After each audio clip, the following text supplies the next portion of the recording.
दरबार की।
वसुदेवसुतं देवं कंसचाणूरमर्दनं देवकी परमानन्दं कृष्णं वन्दे जगद्गुरुं नारायणं नमस्कृत्य नरं चैव नरोत्तमं देवीं सरस्वतीं व्यासं ततो जयम् उदीरये। अखण्डमण्डलाकारं व्याप्तं येन चराचरं तत्पदं दर्शितं येन तस्मै श्रीगुरुवे नमः। विशुद्धानन्दनामाय ज्ञानोत्पत्त्यादिहेतवे तापत्रयविनाशाय सद्गुरुदेवाय नमो नमः। यं परव्रजन्तमनुपेतं पेतकृत्यं द्वैपायनो विरहकातर आजुहावः पुत्रेति तन्महतया तरवोऽभिनेदुः तं सर्वभूतहृदः मुनिमानतोऽस्मि। शङ्करं शङ्कराचार्यं केशवं बादरायणं सूत्रभाष्यकृतौ वन्दे भगवन्तौ पुनः पुनः। ईश्वरो गुरुराप्नेति मूर्तिभेदविभागिनी व्योमवद्व्याप्तदेहाय दक्षिणामूर्तये नमः। ॐ पूर्णमदः पूर्णमिदं पूर्णात् पूर्णमुदच्यते पूर्णस्य पूर्णमादाय पूर्णमेवावशिष्यते। ॐ शान्तिः शान्तिः शान्तिः। बोलिए सच्चिदानंद भगवान की जय। मोर मुकुटवंशी वाले की जय। श्यावर रामचंद्र भगवान की जय। उमापति महा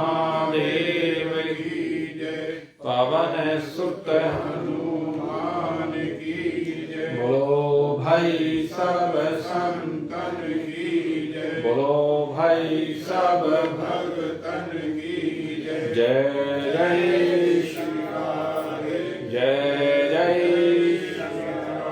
जय जय श्री बोल सचिया जोता वाली माता तेरी सराही जय।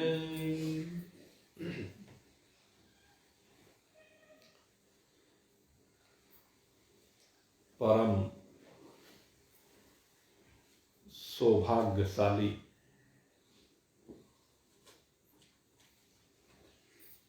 जिज्ञासु वृंद, आइए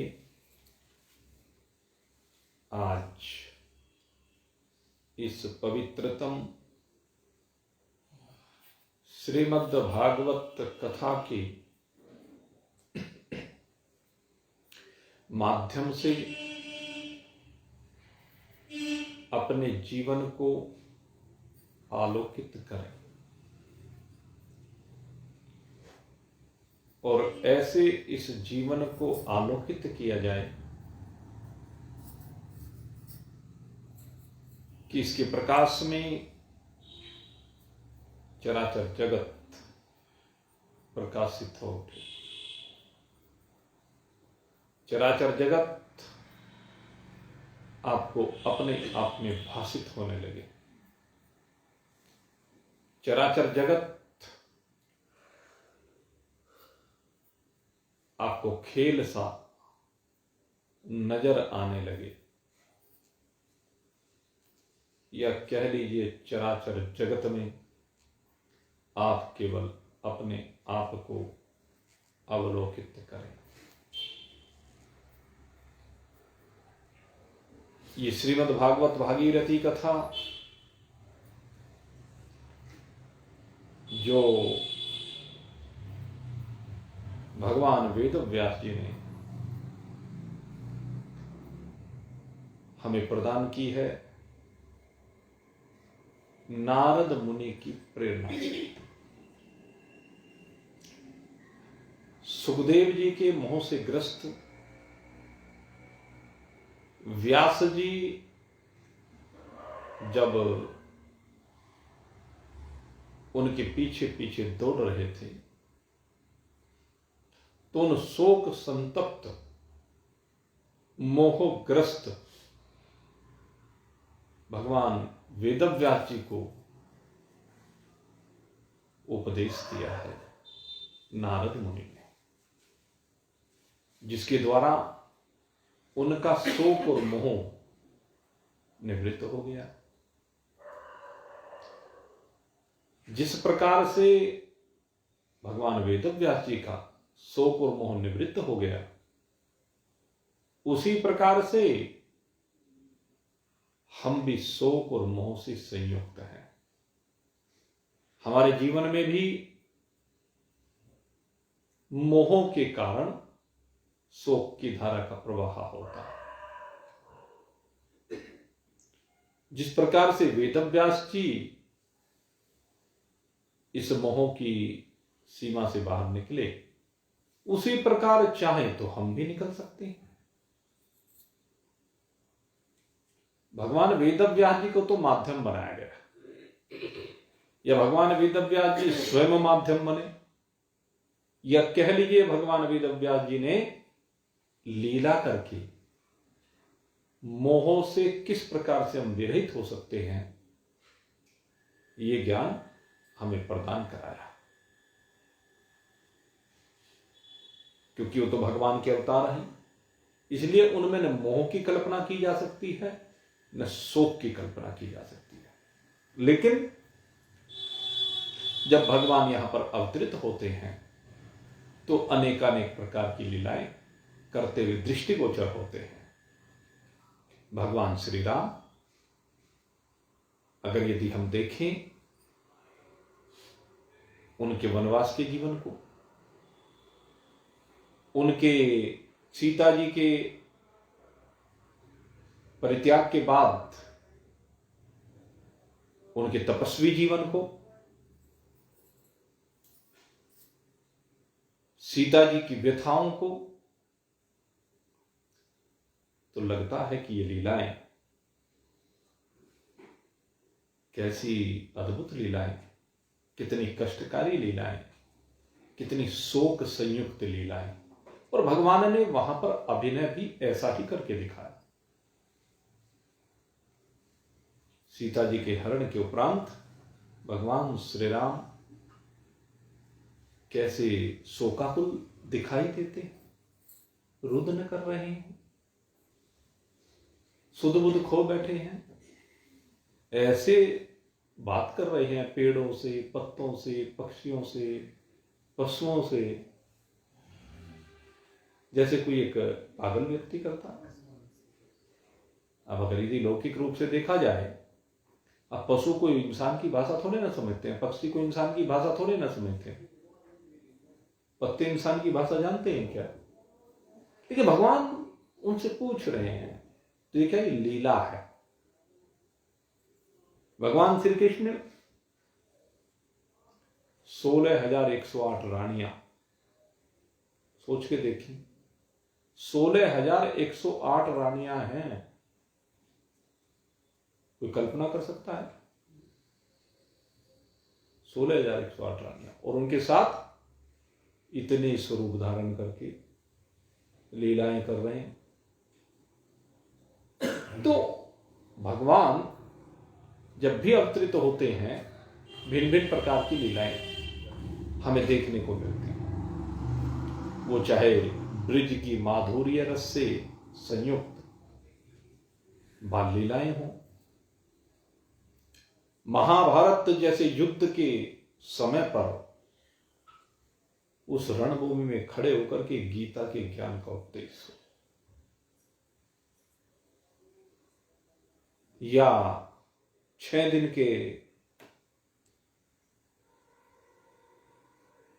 भगवान श्री कृष्ण और पूतना का उठा करके ले जाना, तृणावत का झंझावत लाना जीवन में, लेकिन हर परिस्थिति में अडिग खड़े रहे।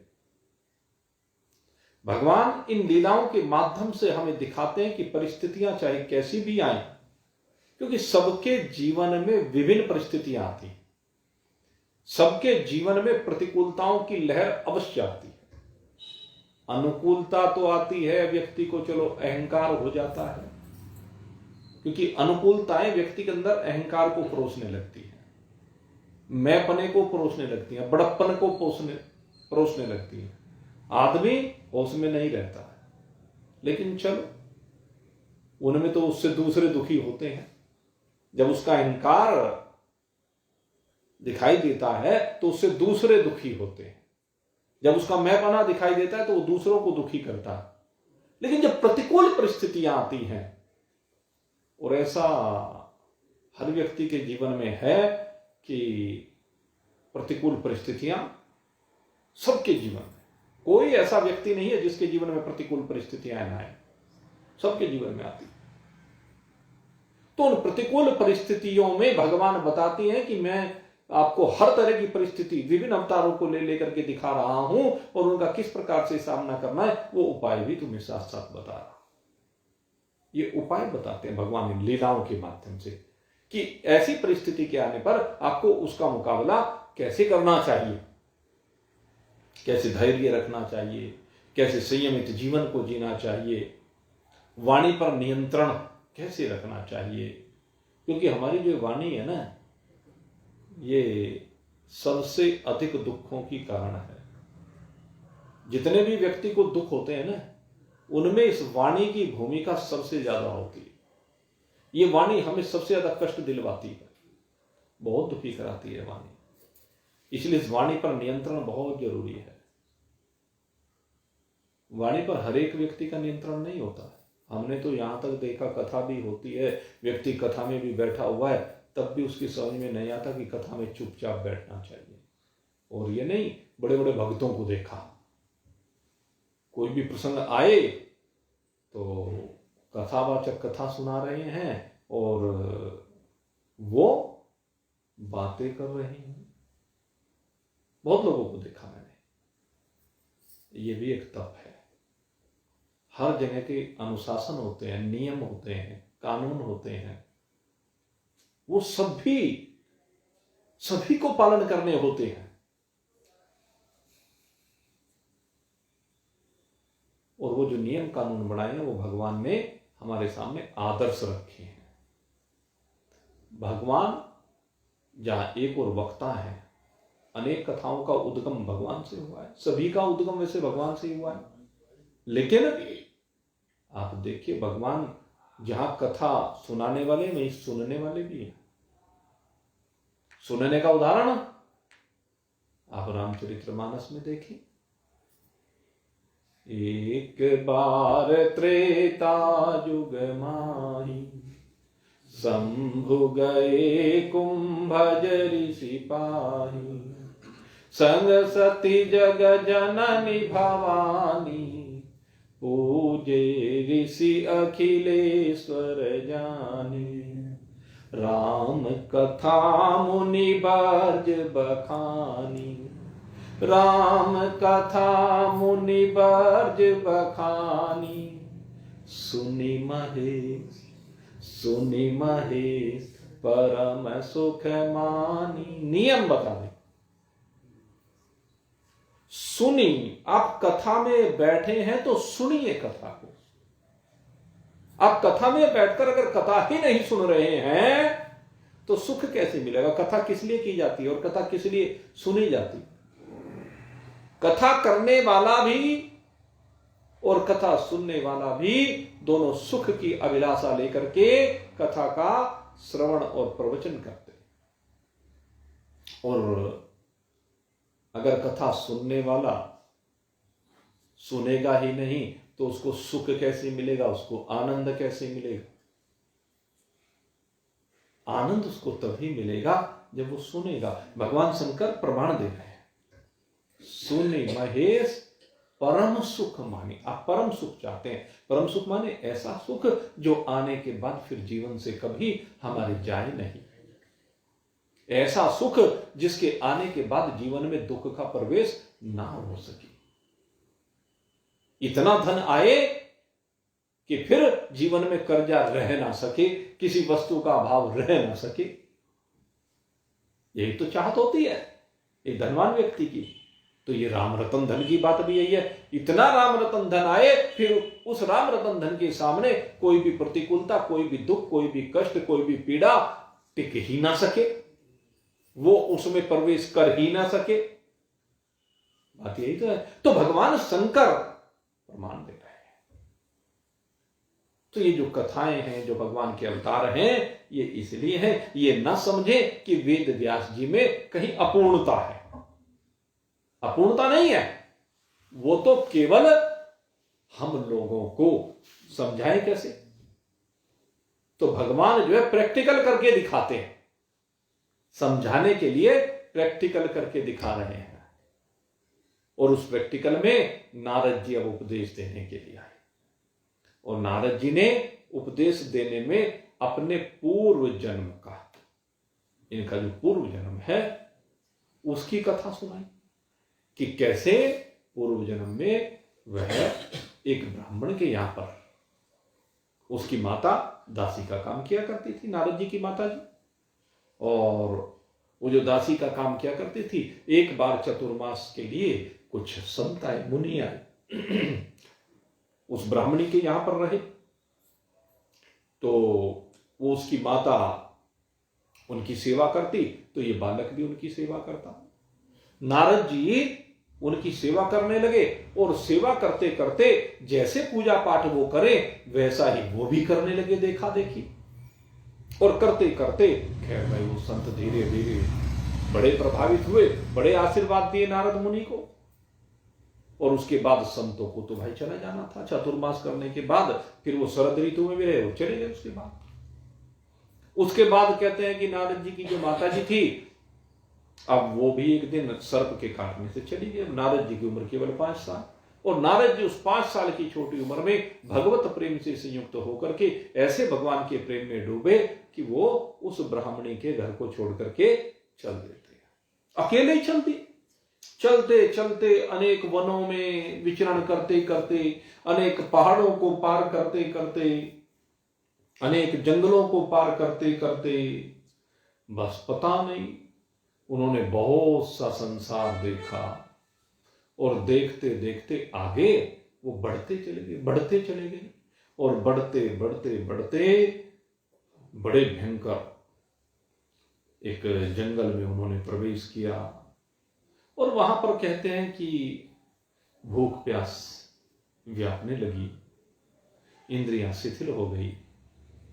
बालक है, और आखिर खैरे की जगह पर जाकर के एक नदी दिखाई दी। उस नदी के कुंड में स्नान आदि किया उन्होंने, जलपान किया आचमन करके। कहने उससे थकावट मिली, नारद मुनि कहते हैं। और फिर कहते हैं वहीं पर एक पीपल का वृक्ष देखा। उस पीपल के वृक्ष के नीचे नारद मुनि आसन लगा करके बैठ गए। और जो नारद मुनि आसन लगा करके वहां पर बैठे, उस पेड़ के नीचे कहते वहीं पर जिस प्रकार से उन मुनियों ने भगवान के ध्यान लगाने का तरीका बताया था। देखो बात क्या है, जो तरीका नारद मुनि ने उन मुनियों से सुना, आज उसको अपने जीवन में उतार रहे हैं। यह देखो मेरी बात, जो हम सुनते हैं उसे गुणना है, जीवन में उतारना है। श्रवण, मनन, निधिध्यासन, 3 चीजें हैं। उन्होंने सुना भी है, उसके ऊपर मनन किया है, मनन करने के बाद निश्चय किया है, और निश्चय करके आज उसको जीवन में उतार रहे। जिस प्रकार से कहा था ठीक उसी प्रकार से भगवान के स्वरूप का ध्यान करना प्रारंभ किया है नारद मुनि ने। और नारद मुनि उस ध्यान में डूबते चले गए। उनके अंदर कहते प्रेमातिरेक स्थिति हुई, प्रेम की ऐसी अद्भुत स्थिति, ऐसे भगवत प्रेम में नारद मुनि डूबे कि बस डूबते चले गए। प्रेमातिभरणी भिन्न पुलकांगोति निर्भृत आनंद संपलवे लीनो नापश्यम उभयम मुनि।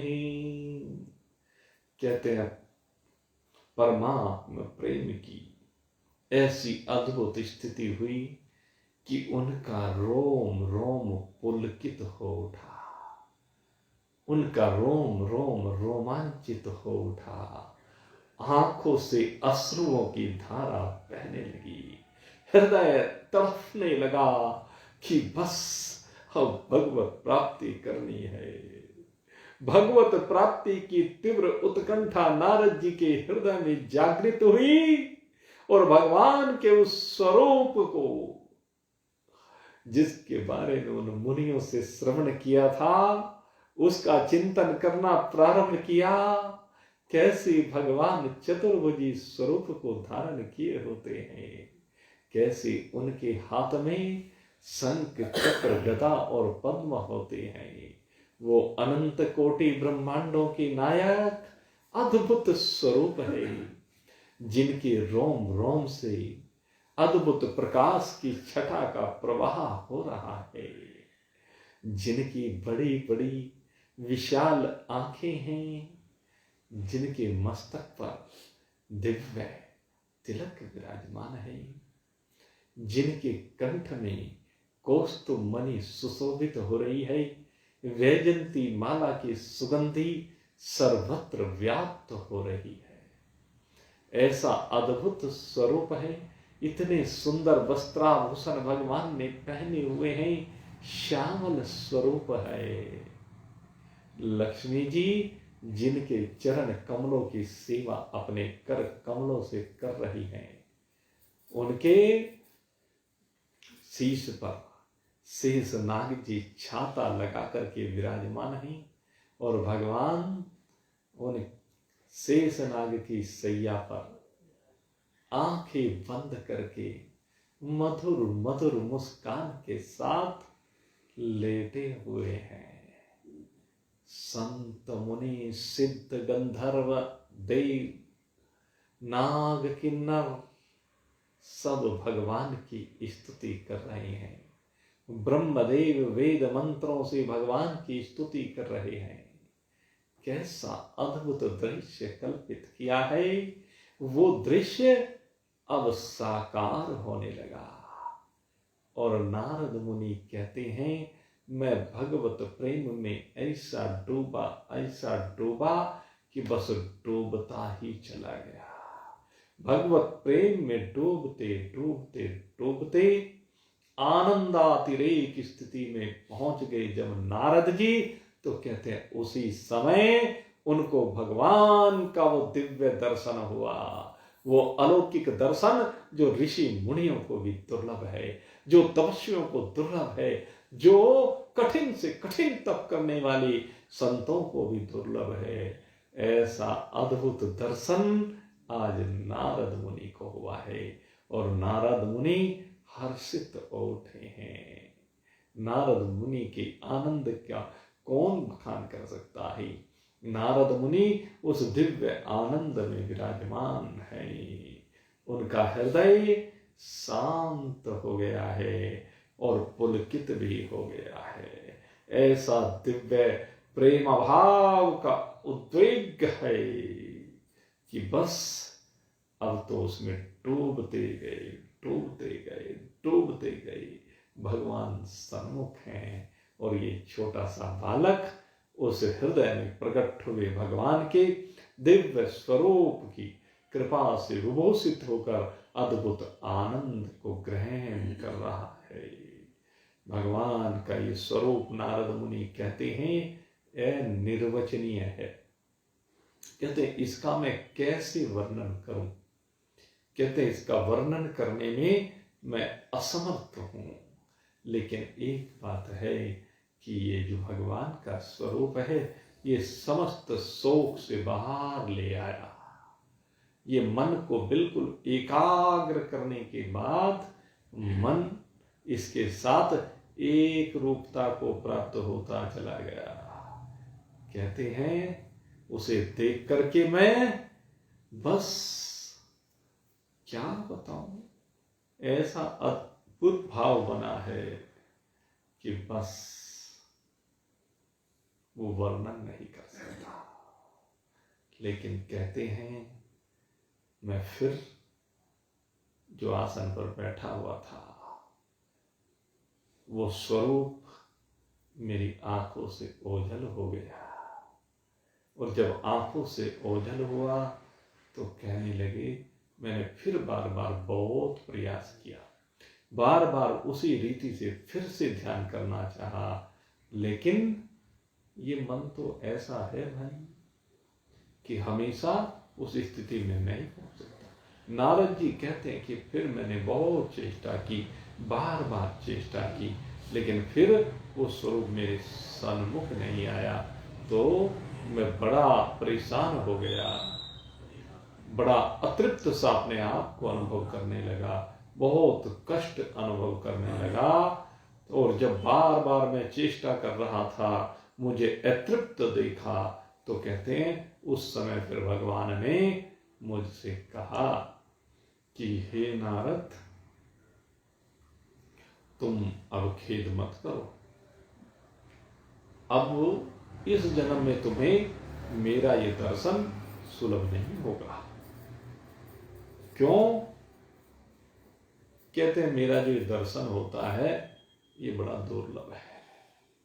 और ये मेरा दर्शन किसको होता है, अब भगवान यहां पर इसको बता रहे हैं। तुम्हें क्यों दर्शन अब नहीं हो सकता, वो बता रहे हैं। और ये हम सबके लिए बताया जा रहा है कि भगवान का दर्शन कब होता है, किन परिस्थितियों में नहीं हो सकता। ये बहुत सुंदर श्लोक है इस 6 अध्याय के अंतर्गत प्रथम स्कंद में 22वां श्लोक है। क्यों हमें दर्शन नहीं होता? हन्तास्मिन् जनमनिः भावनमां द्रष्टुमियार्हति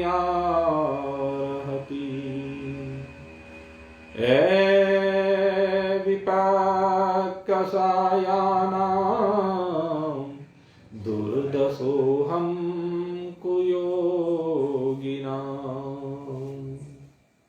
भगवान कहते हैं कि जिनकी वासनाएं पूर्णतया शांत नहीं हुई है, जिनके अंदर अभी एक भी इच्छा बनी हुई है लौकिक, एक भी लौकिक इच्छा बनी हुई है, जिनकी वासनाएं यानी शेष है, कोई भी एक इच्छा हो, चाहे समाज के कल्याण करने की ही इच्छा भी क्यों ना हो, ये भी अध्यात्म में इच्छा ही कही गई है। आपको बताएं, समाज के कल्याण की भावना परोपकार कहलाती है, और ये परोपकार अनेकानेक प्रकार से हमारे शास्त्रों में करने के लिए कहा गया है। इष्टापूर्त कर्मों के माध्यम से बार बार कहा गया है। लेकिन कहते हैं जो भगवत प्राप्ति करना चाहता है उसके लिए यह बात है कि किसी भी प्रकार की अब कोई इच्छा ना रही हो, समस्त इच्छाओं से जो निवृत्त हो गया हो, जिसका आचरण बिल्कुल शुद्ध हो गया है, जिसका जीवन तपस्वी का जीवन है, जिसकी अपनी कोई खाने की इच्छा नहीं रह गई है, जिसकी अपनी कुछ पहनने की इच्छा नहीं रह गई है, जो समस्त विषय विकारों से विरहित हो गया है, भगवान का भजन भी करते हैं और विकारों से भी ग्रस्त हैं, तो वो साधक तो वो भी कहा जाएगा। लेकिन उसकी साधना परमात्मा प्राप्ति की फलीभूत नहीं हो सकती जब तक उसके अंदर विकार है। अभी जब तक विकार बने हुए हैं तब तक बात बनने वाली नहीं है। इसलिए जरूरी है, नारद जी कहते कि धीरे धीरे धीरे इन विकारों को शांत करो, इन विकारों पर विजय प्राप्त करो, जो भी विकार है। और इन विकारों का यह आवश्यक नहीं कि समाज को पता हो, ये तो व्यक्ति को अपने आप को ही केवल पता होता है। हमारे अंदर इस शरीर में, इस मन में अभी क्या क्या दुर्वासनाएं बैठी हुई हैं, कौन कौन से इसके अंदर विकार बैठे हुए हैं, ये कहां कहां काम क्रोध मद लोभ मोह इत्यादि से संयुक्त होता है, ये तो इसको स्वयं को मालूम होता है। तो जो स्वयं को मालूम है उनको दूर करने की नितांत आवश्यकता है। जब तक इनको दूर नहीं करेगा तब तक परमात्मा दर्शन नहीं हो सकता। यही बात भगवान कह रहे हैं कि अगर किसी के अंदर एक भी वासना शेष है, वेदांत दर्शन का मैं यहां पर थोड़ा सा उल्लेख करना चाहूंगा। हमारा वेदांत क्या कहता है?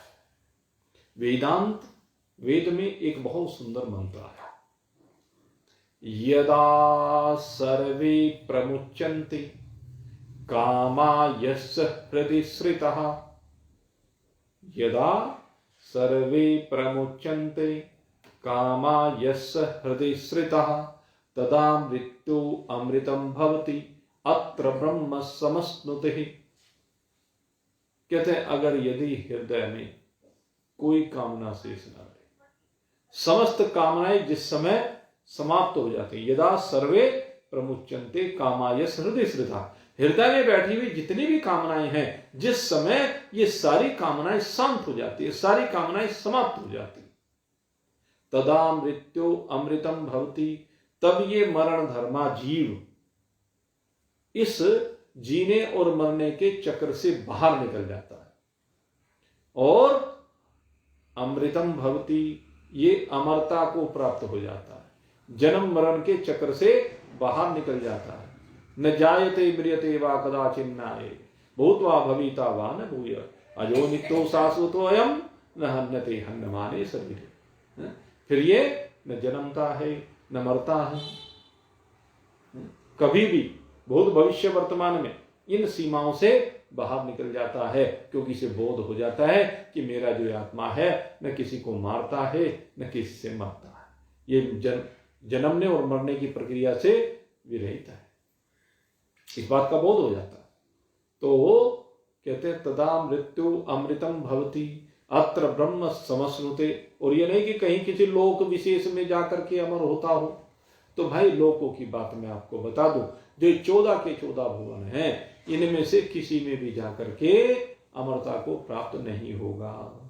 अमरता को अगर प्राप्त होगा तो समझ से यहीं पर हो जाएगा, बस ये समझ लो, यही है वो लोक।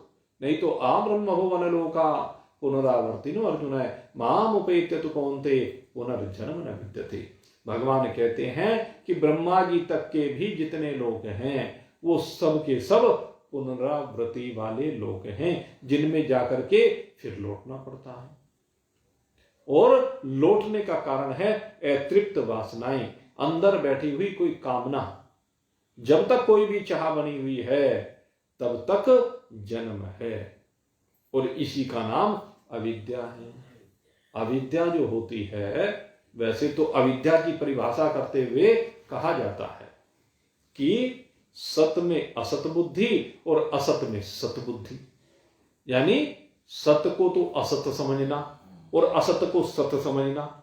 परमात्मा सत है, जगत जड़ है, तो उस जड़ को तो सत समझना, जैसे हम समझ रहे हैं कि हमारा मकान सत्य है, हमारे बाल बच्चे माता पिता भाई बंधु कुटुंब कबीला सत्य है, हमने ये जो धन दौलत जोड़ रखी है ये सत्य है, हमने जो पद प्राप्त किए हैं ये सत्य है, हमने जो मान मर्यादा अर्जित की है ये सत्य है।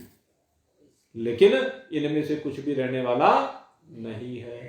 और तो और हम समझते हैं हमारा शरीर सत्य है, लेकिन ये भी रहने वाला नहीं है। अरे तू रोज देख रहा है, जो रोज देख रहा है उसको भी तू स्वीकार नहीं करता है, उसको भी तू मान नहीं रहा है कि ये कुछ भी सत्य नहीं है, ये सब का सब असत है। लेकिन फिर भी तू इस असत को जो सत्य माने बैठा है, यही अविद्या कहलाती है। असत में सत बुद्धि और फिर सत में असत बुद्धि। अब सत में असत बुद्धि, सत यानी परमात्मा, सत्य जिससे सबका अस्तित्व है, सत्य माने जिससे सबको सत्ता मिल रही है, सत्य माने जिसकी वजह से ये सब कुछ हो रहा है, जिसमें ये सब कुछ उत्पन्न भी होता है, जिसमें सब कुछ रहता भी है और जिसमें सब कुछ लय हो जाता है, वो सब सत्य है। उस सत्य तत्व को, क्योंकि वो निराकार तत्व है, वो निर्गुण तत्व है, तो गुणों की सीमा में रह करके हम उसको कैसे अवलोकित कर सकते हैं, वो हमें कैसे दिखाई दे सकता है। गुणों की सीमा में उसका दर्शन संभव नहीं है, लेकिन हम गुणों के द्वारा उसका दर्शन करना चाहते हैं, उसको साकार करना चाहते हैं, जो कि संभव नहीं है। तो इसलिए हम जब हमें उसका साकार साक्षात दर्शन होता नहीं दिखता है, तो हम मान लेते हैं कि ये असत है। तो ये सत में असत बुद्धि और असत में सत बुद्धि, ये अविद्या कहलाती है। और दूसरी चीज अविद्या क्या है? जड़ में चेतन बुद्धि और चेतन में जड़ बुद्धि। जो जगत है उसको हम चेतन समझ लेते हैं, और जो शक्ति हमें परमात्मा से मिल रही है उसे हम असत समझ लेते हैं, झूठा समझ लेते हैं। परमात्मा की चेतनता को, चेतनता माने जो सबको प्रकाशित करता है, जो ज्ञान का स्रोत है, जो समस्त जगत को प्रकाशित करने वाला ज्ञान का स्रोत और चैतन्य, तीन रूपों में कहा, चैतन्य रूप में, ज्ञान रूप में, प्रकाश रूप में, वो ज्योतिर्मय परमात्मा, उसको हम असत्य मान ले, झूठा मान ले, जड़ मान ले, और जो जड़ है इस शरीर को, उसको चैतन्य मान ले। तो ये अविद्या कहलाती है। और तीसरी अविद्या आनंद में दुख रूपता और दुख रूपता में आनंद रूपता। जो संसार के पदार्थ हैं जो परिणाम में दुख रूप है, क्योंकि ये संयोग और वियोग धर्म वाले हैं। आज मिले हैं, कल छूट जाने वाले हैं, सब छूट जाते हैं। और फिर जब वो छूटते हैं, उनका वियोग होता है, तो व्यक्ति दुख मानता है, जबकि सबको पता है। बताओ किसको नहीं पता कि जितने भी हमारे प्यारे हैं वे सब छूट जाने वाले हैं, चाहे वो इस जगत से हमें छोड़ के चले जाओ या हम इस जगत में उन्हें छोड़ के चले जाओ। दोनों में एक ही बात है, वियोग तो होना है ना, तो उसमें दुख कैसा। और जिसका कभी वियोग नहीं होता उसे कभी देखते नहीं, वह परमात्मा जो इस शरीर के मिलने से पहले भी हमारा है और इस शरीर के रहते हुए भी सदा हमारे साथ है, जागृत अवस्था में, स्वप्न अवस्था में, सुसुप्ति अवस्था में, बचपन में, जवानी में, बुढ़ापे में, और इस शरीर के जाने के बाद भी। तथा देहांतर प्राप्ति धीरज तत्र न मुह्यते, देह के अंत के बाद भी वह हमें छोड़ता नहीं है, वह सदा हमारे साथ रहने वाला है, वो आनंद स्वरूप परमात्मा। तो बात क्या है, उस परमात्मा, कौन सा परमात्मा? जो सत्य है, जो चैतन्य है, जो आनंद रूप है, जो निर्विकारी है, जो अनंत है, असीम है, अपार है, अखंड है, निर्विकार है, निर्गुण है, दृष्टा है, साक्षी है, केवल्य है, चैतन्य है, एक अकेला, सब सर्वशक्तिमान, सर्वव्यापक, अखंड परमात्मा, वो हम सबकी एक वास्तविकता है। तो जब उस वास्तविकता को हम अनुभूत कर लेते हैं तो दुख से छुट्टी पा जाते हैं, जड़ता से छुट्टी पा जाते हैं, असत्य रूपता से छुट्टी पा जाते हैं। तो यही बात यहां पर कही जा रही है कि अविद्या। दूसरी चीज है कामना। कहते हैं जब अविद्या होती है तो फिर कामनाएं होती है। अविद्या ही कामनाओं की जनक है और कामना हमें कर्मों में लगाती है और कर्म हमें जन्म प्रदान करते हैं। जब तक कर्म बना रहेगा तब तक जन्म बना रहेगा, कर्म के साथ जन्म। जब तक कर्मों से छुट्टी नहीं होगी, अकाम नहीं होगा, तब तक जन्म मरण के चक्र से छुट्टी हो नहीं सकती। आत्मनं चेत विजानीयम् अयम अस्मीति पुरुषः किमिच्छन कस्य कामाय शरीरम मन संजरेत। सीधा कह दिया, चाह गई चिंता मिटी मनवा बेपरवाह, जिसको कछु न चाहिए वही साहों का सहा।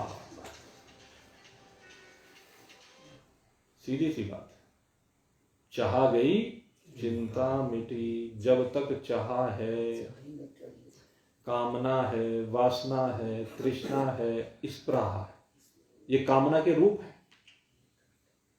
वासना है, इच्छा है, तृष्णा है, स्पृहा है, ये चार रूप कामना के होते हैं। जब तक ये बने रहते हैं तब तक कर्म बने रहते हैं। अब क्या करें?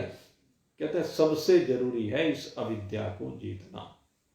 जब तक आप इस अविद्या के ऊपर विजय प्राप्त नहीं करेंगे, जब तक आपकी समझ ठीक नहीं होगी, तब तक ये कामनाएं बनी रहेंगी। इसलिए अविद्या से पिंड छुटाइए। अविद्या के जीते जाने से कामनाओं को जीत लिया जाता है, कामनाओं के जीतने जाने पर कर्म को जीत लिया जाता है और कर्म के जीते जाने पर जन्म को जीत लिया जाता है, और जो जन्म को जीत लेता है वो मृत्यु को जीत लेता है, और जो जन्म और मृत्यु दोनों पर विजय प्राप्त कर लेता है वो अजन्मा हो जाता है, अमर हो जाता है, अनंत हो जाता है, अखंड हो जाता है, वो परमात्मा के साथ एक रूपता को प्राप्त हो जाता है। इसलिए भगवान नारद जी से कह रहे हैं कि जब तक कामना शांत नहीं होती तब तक मेरा दर्शन हो नहीं सकता। हे नारद, अब तुम्हें दोबारा दर्शन नहीं होगा, दोबारा इस जन्म में मेरा दर्शन संभव नहीं है। जिनकी वासनाएं पूर्णतया शांत हो गई हैं उन्हीं को मेरा दर्शन हो सकता है। हे निष्पाप बालक, तुमने जो अपने हृदय में ये मुझे प्राप्त करने की इच्छा जागृत की है, कहते हैं इसके कारण ही मैंने तुम्हें अपने स्वरूप की एक बार झलक दिखा दी, क्योंकि तुम्हारा हृदय बालक का हृदय है। लेकिन अभी प्रारब्ध के कारण से तुम्हें जो शरीर मिला है इसमें तुम्हारी वासनाएं अभी शांत नहीं है, कामनाएं शांत नहीं है, कामनाएं समाप्त नहीं हुई हैं। इसलिए अब इस जन्म में तो तुम्हें मेरा दर्शन नहीं होगा, लेकिन तुम्हारे अंदर जो ये आकांक्षा है, मुझे प्राप्त करने की जो चाहत है, तुम्हारे हृदय में जो ये प्रेम का वेग है, इसके कारण तुम जो है आगे इस शरीर का परित्याग करने के बाद मेरे लोक को प्राप्त होगे और वहां पर तुम मेरे पार्षद बनोगे। और तदुपरांत कहते हैं, हे वेदव्यास जी, ऐसा ही हुआ वो दिन मैंने भगवत साधना में व्यतीत किया, और उस भगवत साधना के कारण से मैं इस शरीर का परित्याग करके भगवान का पार्षद हुआ। और यहां पर एक बात बहुत बढ़िया कही गई, यहां मृत्यु को थोड़ा सा दर्शाया गया। नारद जी कहते हैं कि मेरी जो मृत्यु आई उस समय, तो किस प्रकार से मृत्यु आई वो वर्णित किया है। और ये मृत्यु का अनुभव है। वैसे तो हम सभी को इसका अनुभव अनेकों बार हो चुका है, लेकिन स्मरण नहीं है, क्योंकि न जाने हम और आपने कितने शरीर अब से पहले धारण कर लिए, कितने शरीरों को हम छोड़ चुके हैं। जैसे पता नहीं कितने वस्त्र हमने बदल लिए, ऐसे शरीर रूपी वस्त्र बहुत बार बदल चुके हैं। लेकिन वो मृत्यु का जो अनुभव है, यानी शरीर को छोड़ने का जो अनुभव है, उसका वर्णन यहां पर किया जा रहा है। एक बार मैंने आपके सामने अपना अनुभव रखा था, जो मैंने अनुभूत किया था। आज यहां पर थोड़ा सा उस ओर इशारा किया गया है कि किस प्रकार से ये जीव शरीर को छोड़ता है। तो हल्का सा इशारा यहां नारद मुनि ने भगवान वेदव्यास जी के सन्मुख किया है।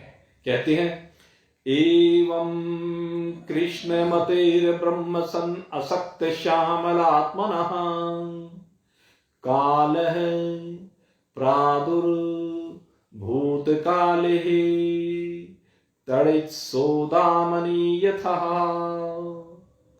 कहते हैं, हे भगवान वेदव्यास जी, भगवान की कृपा से जब मेरा चित्त शुद्ध हो गया और मेरी संसार में से आसक्ति निवृत्त हो गई, तो कहते हैं उसके कुछ समय बाद एक दिन जब बिल्कुल चित्त शुद्ध हो गया और अब कोई आसक्ति नहीं, तो कहते हैं उसके कुछ समय के बाद एक दिन अचानक एक बिजली सी कौंधी, बिजली सी चमकी, जैसे आकाश में बिजली चमक जाती है, और तुरंत मैंने शरीर का परित्याग कर दिया।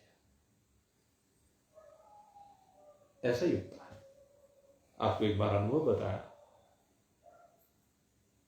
बहुत सोचते हैं कि पता नहीं मृत्यु के समय क्या होगा, कितना दुख होगा, कितना कष्ट होगा।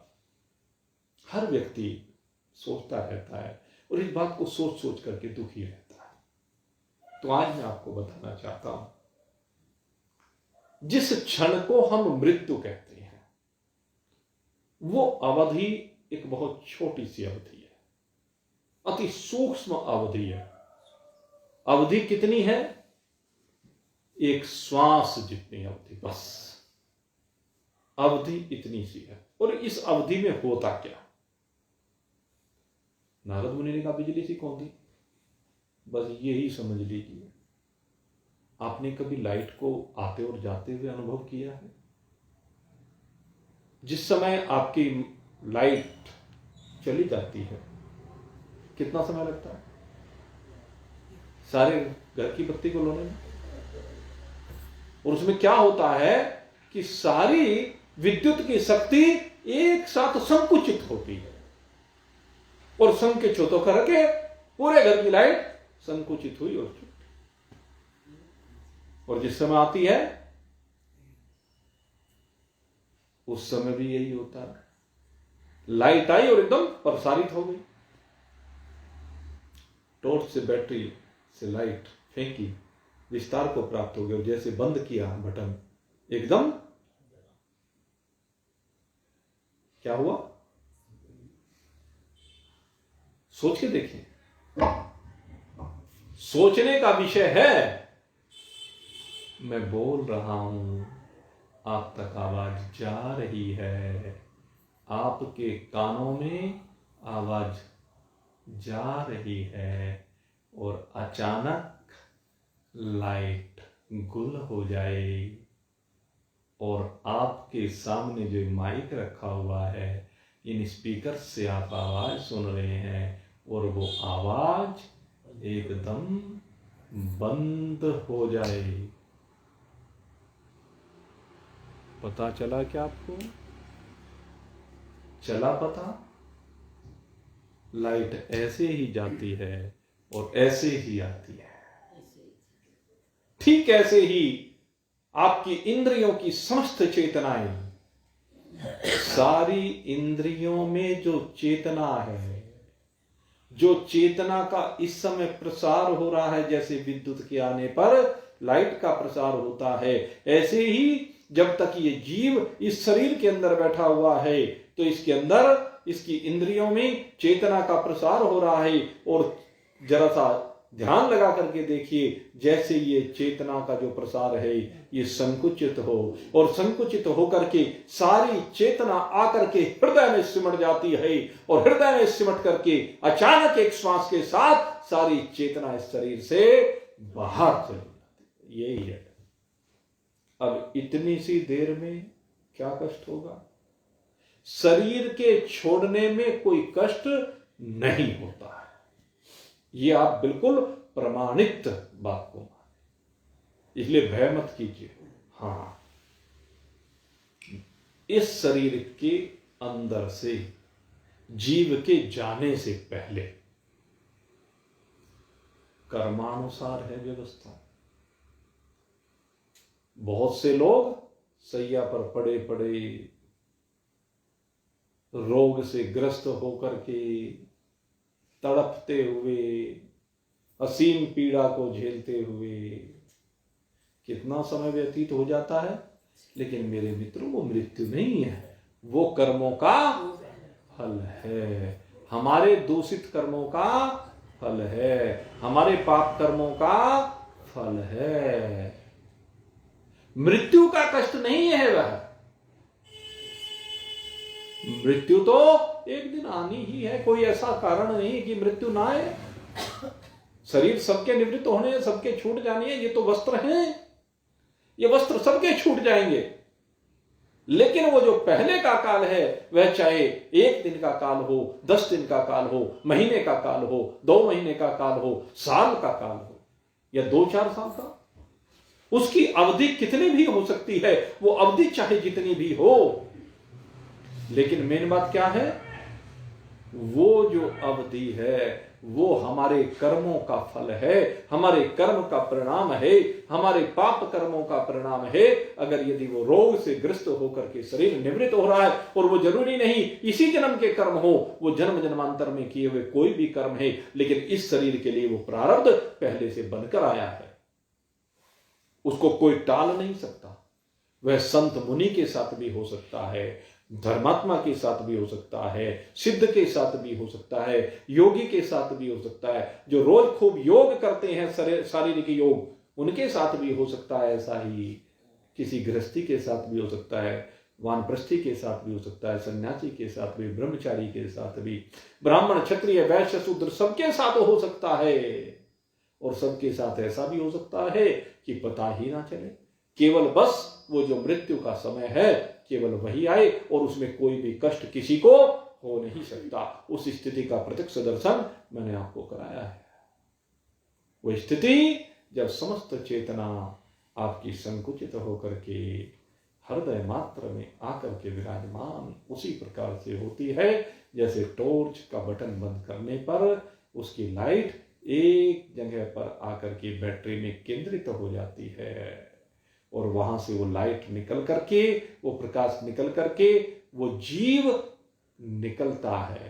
कारण शरीर और सूक्ष्म शरीर इसमें से निकलता है, और ये निकल करके अपनी राह चलता है। जो परमात्मा की ईश्वरीय व्यवस्था है, उस ईश्वरीय व्यवस्था के अनुसार जहां भी जाना होता है वो राम जी जाने। लेकिन एक बात निश्चित है कि वो भी कर्म के आधार पर होता है। जैसा जैसा जिसका कर्म होता है वैसे वैसे कर्म के अनुसार वो व्यवस्था की गई है।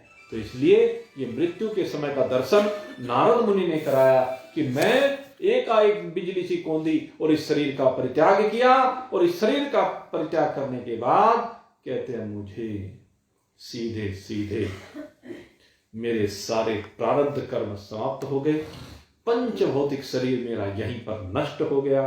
और कल्प का जब अंत आया, जिस समय भगवान एकारण प्रलयकालीन समुद्र में जल प्रलय करते हैं, उस समय हृदय में शयन करने की इच्छा से सारी सृष्टि को ब्रह्मा जी ने समेट लिया। सारी सृष्टि ब्रह्मा जी में प्रवेश कर गई और ब्रह्मा जी भगवान के साथ उनके हृदय में प्रवेश कर गए, और मैं कहते हैं ब्रह्मा जी के हृदय में प्रवेश कर गया। और फिर कहते हैं 1000 चतुर्युगी बीत जाने के बाद से फिर कहते हैं जब ब्रह्मा जी का रात्रि समाप्त हुई है कह लीजिए, तो उस समय फिर से ब्रह्मा जी के मन में संकल्प हुआ सृष्टि का, और सृष्टि के संकल्प करते हुए उन्होंने जो फिर अपने 10 पुत्रों को जन्म दिया, मरीचि, अत्रि, अंगिरा, पुलस्त, पुलह, कृतु, दक्ष, भृगु, वशिष्ठ और नारद जी, ये 10 पुत्र हुए। कहते हैं उनके साथ मैं भी ब्रह्मा जी के हृदय से प्रकट हो गया। और फिर कहते हैं कि भगवान की असीम कृपा से मेरी सर्वत्र गति हो गई। मैं वैकुंठ में भी, तीनों लोकों में भी, लोकों के अंदर भी और लोकों के बाहर भी गति वाला हुआ। बिना रोक टोक के हे वेद व्यास जी मैं विचरण करता हूं। इस प्रकार से मैं भगवान की दी हुई ये अद्भुत वीणा मुझे मिली है, जिसमें से स्वर ब्रह्म सदा ही स्फुरित होता है। स्वर ब्रह्म का मतलब ये जो ब्रह्म के 7 स्वर हैं, यहां पर उन 7 स्वरों को बताया गया है जो हमारे वीणा पर या किसी भी वाद्य यंत्र पर, कोई सा भी वाद्य यंत्र, उस पर ये 7 स्वरों का प्रभाव होता है। षडज, ऋषभ, गांधार, मध्यमा, पंचम और धैवत और निषाद, ये 7 शब्द हैं। सारे गा मा पा धा नी, 7 और 8वां बन जाता है, फिर उल्टा चलता है क्रम। ये सारे गा मा पा धा नी नीत।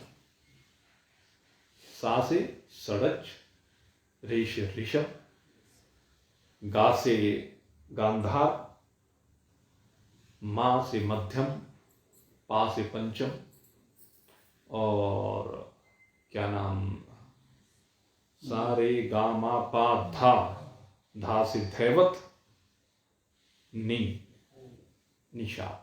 इस तरह 7 स्वरों की लहरी कहते हैं मेरी इस वीणा की तान छेड़ने पर प्रवाहित होती रहती है। ये वीणा स्वयं भगवान श्री हरिनारायण ने मुझे प्रदान की। हे व्यास जी, आप भी निष्पाप हैं। आपने मुझसे जो पूछा मैंने आपको बताया। बस अब अपने चित्त को भगवान में लगा करके भगवान की कीर्ति को गाइए। भगवान वेदव्यास जी ने ऐसा ही किया। ब्रह्म नदी सरस्वती के पश्चिमी तट पर कहते हैं सैया प्रास नाम का एक आश्रम, और वहीं पर भगवान वेदव्यास जी का यह आश्रम जो बेर के पेड़ों से सुशोभित है, कह लीजिए ऐसा सुंदर वन है। उसमें बैठ करके भगवान वेदव्यास जी ने आचमन आदि करके एकाग्रचित्त होकर के वहां पर गुणातीत भगवान के गुणों का गायन प्रारंभ किया।